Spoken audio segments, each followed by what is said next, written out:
exercises is one of the most best treatment for arthritis. Nowadays, robotics in knee replacement has played a very important role, which helps a surgeon to make precise decisions, precise cuts, and also helps the patient. Arthritis म्हणजे सांध्यातील होणारी झीज ते टाळण्यासाठी तीन major factors म्हणजे lifestyle modification, balanced diet आणि regular exercise.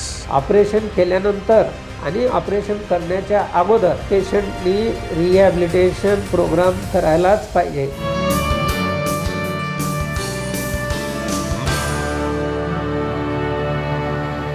नमस्कार, मी Isha Jagtap. Patient awareness program managing pain with infinite trust infinite happiness या विशेष आरोग्य विषयक जागरूकता कार्यक्रमात आपल्या सर्वांचं मनापासून स्वागत आहे.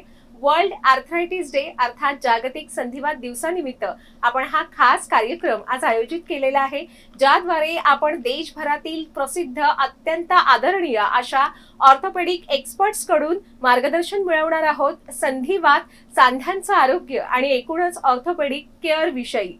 आजच्या कार्यक्रमाचा उद्देश अतिशय सोपा आहे, जागरूकता निर्माण करणं आणि आपल्याला आपल्या हाडांची, आपल्या सांध्यांची काळजी घेण्यासाठी सक्षम करणं हा महत्त्वाचा उद्देश आहे आजच्या कार्यक्रमाचा. आणि यात आपल्याला मार्गदर्शन करण्यासाठी चर्चेत सहभागी झालेले आहेत. आपल्या बरोबर आहेत doctor Jayant Bhosale, orthopaedic surgeon, doctor Bhosale ortho and knee clinic, Kolhapur. आपल्या बरोबर आहेत doctor Yashwant Gade, orthopaedician, Gade hospital, Chhatrapati Sambhajinagar. आपल्या बरोबर आहेत doctor Rajendra Khaire, MBBS D ortho, doctor Khaire's bone and joint clinic, Nashik. तसंच चर्चेत सहभागी झाले आहेत doctor Aman Singh Chandel, orthopaedic surgeon, phoenix hospital and ICU, Thane. सर्व डॉक्टरांचं कार्यक्रमात मनापासून स्वागत करते. या चर्चेच्या अगदी सुरुवातीला अतिशय मूलभूत गोष्टीपासून सुरुवात करूया. खरं तर आर्थरायटिस हा शब्द आपण वारंवार ऐकत असतो, पण अनेक जणांना आर्थरायटिस म्हणजे नेमकं काय हे माहीत नसतं. त्यामुळे डॉक्टर सुरुवातीला हेच सांगा की आर्थरायटिस म्हणजे नेमकं काय, त्याचे कोणकोणते प्रकार आहेत आणि त्याचा आपल्या जीवनावर कसा परिणाम होतो. आर्थरायटिस म्हणजे सांध्यातील होणारी झीज आणि ते टाळण्यासाठी तीन मेजर फॅक्टर्स म्हणजे लाईफस्टाईल मॉडिफिकेशन, बॅलन्स्ड डाएट आणि regular exercise. And of course, early consultation so that we can prevent the progression of disease. धन्यवाद doctor.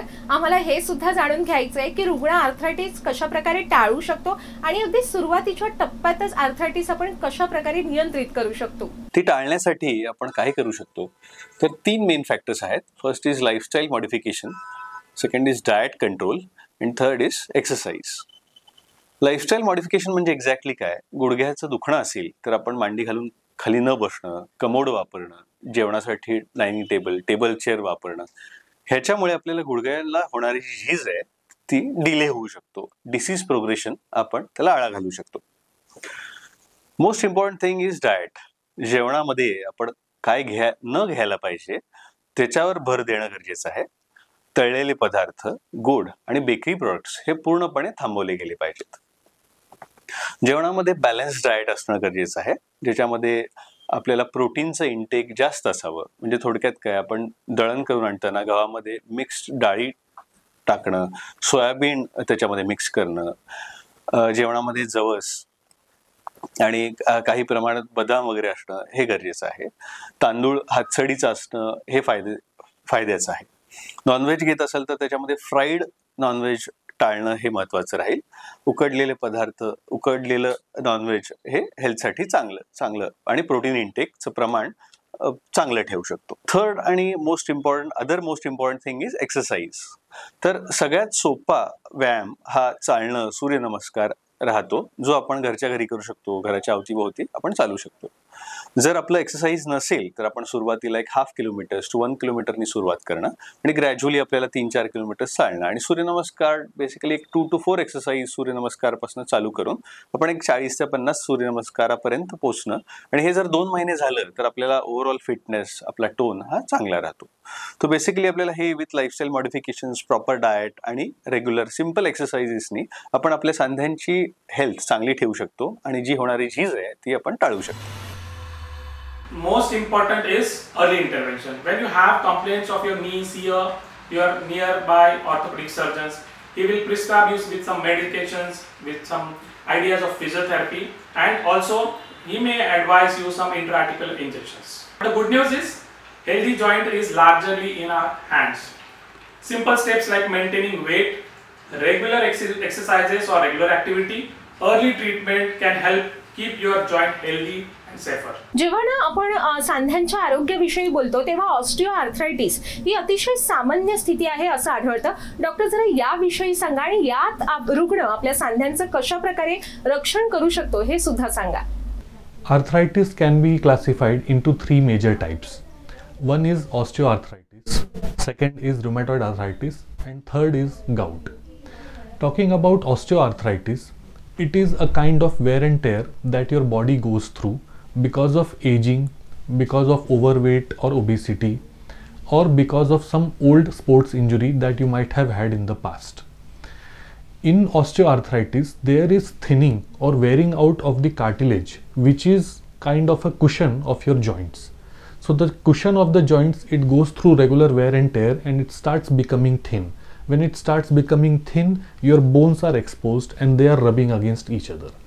This causes a lot of pain, discomfort, stiffness, swelling, and regular activities of your daily life are hampered with this. For example, climbing stairs is difficult, sitting on the floor is difficult, even squatting is difficult. Sometimes even walking normally is also difficult. So this is about wear and tear or osteoarthritis. Patient always asks me how to reduce this speed of osteoarthritis. Always suggest them to maintain healthy weight. Every extra kilograms of your weight adds more stress and more stress to your joints. So weight control is the main important preventive strategic of strategic importance. Stay active but smartly. I always tell patients to carry out with low impact exercises like walking, swimming, that helps your joints mobility and even strengthen them. Third most important thing is continuing with the strengthening exercises of your knees and hip. That gives that increases the blood flow to the muscles and improves the joint quality. Third and most important is your nutrition. A balanced diet rich in calcium, vitamin D, proteins and antioxidants definitely adds to a healthier joint. एकूणच आपल्याला सुदृढ जर जगायचं असेल तर नियमितपणे किमान अर्धा तास का होईना आपल्याला व्यायाम करणं आवश्यक असतं असं तज्ञ वारंवार सांगतात. एकूणच आपल्या सांध्यांचं आणि आपल्या हाडांचं आरोग्य हे मजबूत राहावं यासाठी व्यायामाची भूमिका किती महत्त्वाची असते doctor? So most importantly, what are the exercises that contribute to a healthier joints? First and foremost is low impact exercises that are excellent, which are like walking at a comfortable pace, cycling on a stationary bike or swimming. This improves the flow to the joints, help to reduce the weight and keeps your heart healthy. Most importantly, all without putting much stress on your joints. Second, muscle strengthening exercises are very important. When you exercise and strengthen your muscles, just put less weight on your joints. When we strengthen the muscles and even the core, the joints get more support. Third and most important is flexibility exercises. Gentle stretching exercises and range of movements like slowly bending and raising your knees, rolling your shoulders, rotating your ankles help maintain mobility and reduce strain on your joints. Just a few minutes a day can make a bigger difference. And finally, most importantly, balance and posture corrections. Simple yoga poses, tai chi and guided physiotherapy exercises improve stability and reduces strain on your joints and muscles. जर आपलं regular hectic lifestyle मध्ये maximum लोक regular gym नाही जाऊ शकत तर simple आहे चालणं, जे की we can start with 1/2 kilometres to 1 kilometre and gradually we can increase to 4-5 kilometres. आणि दुसरं सगळ्यात मोस्ट सिंपल आहे सूर्यनमस्कार, ज्याचे आपण व्हिडिओज बघून स्ट्रेचिंग ओव्हरऑल होतो, आपल्याला कमरेचा टोन मेंटेन राहतो, पोटाचे मसल्स आणि कमरेच्या मसल्सच्या इम्बॅलन्समुळे आपल्याला कंबरदुखी स्टार्ट होते. सो बेसिक जर आपण सूर्यनमस्कार केले तर हा बॅलन्स मेंटेन राहतो. सूर्यनमस्कार पण आधी तुम्ही करत नसाल तर 1 to 2 एक्सरसाइज सूर्यनमस्कारापासून आपण एक 40-50 रेग्युलर करत राहिलो, एक 4 किलोमीटर चालणं झालं आणि हे रेग्युलर जर 2 महिने झालं तर ओव्हरऑल आपली हेल्थ चांगली राहते. सांध्यांचं जी हेल्थ आहे ती चांगली राहते. सांध्यांमध्ये जे व्यंजन असतं, ल्युब्रिकेशन असतं, ज्याला मी सायनल फ्लुइड म्हणतो, ते चांगलं राहतं आणि ही सांध्यांची झीज आहे ती प्रोग्रेस नाही होणार. आजकाल ना विविध क्षेत्रांमध्ये अतिशय ॲडव्हान्स्ड अशा ट्रीटमेंट आलेल्या आहेत वेगवेगळ्या आजारांवर. ऑर्थोपेडिक क्षेत्रामध्ये कोणकोणते ॲडव्हान्स उपचार आलेले आहेत, शस्त्रक्रिया आलेल्या आहेत doctor? Definitely there are huge improvements and new modalities in the treatment of osteoarthritis, rheumatoid arthritis and gout. So talking about osteoarthritis, starting from the conservative part of the management, there are certain injections of hyaluronic acid, even PRP, and some steroid injections which are used for pain relief, also for regeneration of the cartilage and the joints. Second, about osteoarthritis is there are certain surgeries and certain imaging techniques which help us diagnose this faster. So in imaging techniques we can do MRI, we can get to know what is the condition of the cartilage, how much thinning is there any involvement of the bone as of yet, or we can wait and treat the patient conservatively. So imaging has an important role in managing these conditions.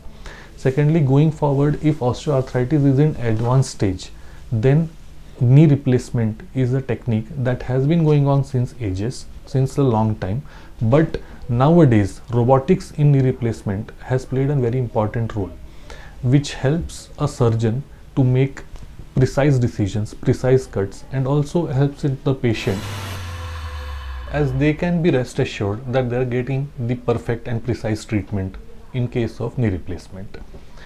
Talking about rheumatoid arthritis, definitely there are advancements in the treatment of RA. Since initially there were just disease modifying anti-rheumatic drugs, which is DMARDs that we all know about, but nowadays the biologics, or even in DMARDs there are certain advancements, certain introduction of new drugs which helps in managing rheumatoid arthritis in a very precise and very efficient manner. There has been introduction of new medicines, new drugs that make it efficient in treating the rheumatoid arthritis. In case of gout, definitely there are certain investigations, imaging techniques, and even blood tests that we need to do to understand if this is gout, and accordingly we can treat it with the treatment that it has to be followed. अनेक रुग्णांना शंका असते doctor की जेव्हा आपण संधिवाताशी झुंज देत असतो, त्या दुखण्यातून जात असतो, तेव्हा व्यायाम करणं कितपत सुरक्षित आहे? कारण यामुळे अशी एक भीती असते की यामुळे आपले दुखणं वाढण्याची शक्यता असते. This is the very common and most important question that patients always ask me. Many patients with arthritis are worried that if we exercise more, our joints will damage more. They feel that movements will wear out their joint cartilage faster. But the truth is exactly the opposite. Right kind of exercises is one of the most best treatment for arthritis. Of course, there are some precautions. Patients should avoid high impact activities like running on a hard surface, jumping and heavy weightlifting. They should listen to their bodies. It's always better to start slow, increase gradually, and ideally under a guidance of a physiotherapist. So to sum up, exercises are not only safe but actually they are essential for arthritis. But almost they should always be in a right kind. I always say to my patients, motion is lotion to the joints, and I repeat, motion is lotion to the joints. आता अगदी महत्त्वाचा प्रश्न आहे doctor, जेव्हा एखाद्या रुग्णावर संधिवातासाठी शस्त्रक्रिया पार पडते, उपचार पार पडतात, त्यानंतर पुनर्वसनाची पद्धत अर्थात त्याच्या आधीच्या जीवनशैलीत परत येण्याची प्रभावी पद्धत कशी असते? ऑपरेशन केल्यानंतर आणि ऑपरेशन करण्याच्या अगोदर त्या पेशंटनी रिहॅबिलिटेशन प्रोग्राम करायलाच पाहिजे. ऑपरेशन करण्याच्या अगोदर देखील त्यांचे स्नायू बळकट करण्यासाठी त्या पेशंटनी व्यायाम करायला पाहिजे. सांगितलेले आयसोमेट्रिक एक्सरसाइजेस जे आम्ही रुग्णांना सांगतो ते त्यांनी करायला पाहिजे. आणि ऑपरेशन झाल्यानंतर त्या ऑपरेशनचे चांगले रिझल्ट येण्यासाठी आपल्याला त्या पेशंटला काही मार्गदर्शक सूचना द्याव्या लागतात. त्या सूचना नंबर 1, जसं मी आपल्याला सांगितलं की पेशंटनी योगासनं करणं, चेअरवर बसून व्यायाम करणं, मसल स्ट्रेंथनिंग एक्सरसाइजेस करणे, जे आमचे फिजिओथेरपीचे डॉक्टर सांगतात. लवकरात लवकर ऑपरेशन केल्यानंतर अशा पेशंटनी लवकरात लवकर आपल्या ॲक्टिव्हिटी सुरू करणं अतिशय गरजेचं आहे. असं समजा की ऑपरेशन केलेलं आहे आणि तो पेशंट पडून आहे, तो पेशंट हालचाल करत नाही, बेडच्या खाली उतरत नाही. अशा पेशंटला भीती वाटते की मला चालता येईल का, मला वेदना होतील का. अशा परिस्थितीमध्ये त्या पेशंटला मोटिवेट करणं, म्हणजे त्याला चालना देणं, त्याला प्रेरित करणं, हे देखील डॉक्टरांचं कर्तव्य आहे. पेशंटनी लवकरात लवकर आपल्या ॲक्टिव्हिटी पूर्वीसारख्या सुरू करणं, व्यायाम करणं आणि मानसिक तयारी करणं ऑपरेशनच्या नंतर देखील अतिशय गरजेचे आहे, जे की ऑपरेशनच्या अगोदर पण करायला पाहिजे आणि नंतर पण करायला पाहिजे. तर या निमित्तानं आपल्याला वर्ल्ड आर्थरायटिस डेच्या निमित्त मी आपल्याला शुभेच्छा देतो आणि आपल्याला आर्थरायटिस होऊ नये याच्या पण शुभेच्छा देतो. धन्यवाद डॉक्टर. आज आपण या चर्चेत सहभागी झालात आणि आपल्या सर्व प्रेक्षकांना एवढं मोलाचं मार्गदर्शन केलं.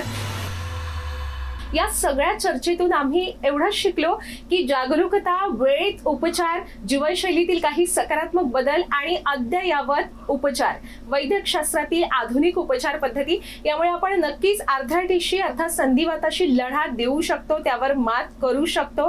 आणि या जागतिक संधिवात दिवसानिमित्त अर्थात वर्ल्ड आर्थरायटिस डे निमित्त चला आपण सर्वांनी शपथ घेऊया की आतापासून आपण आपल्या हाडांची, आपल्या सांध्यांची अधिक चांगल्या पद्धतीनं काळजी घेणार आहोत.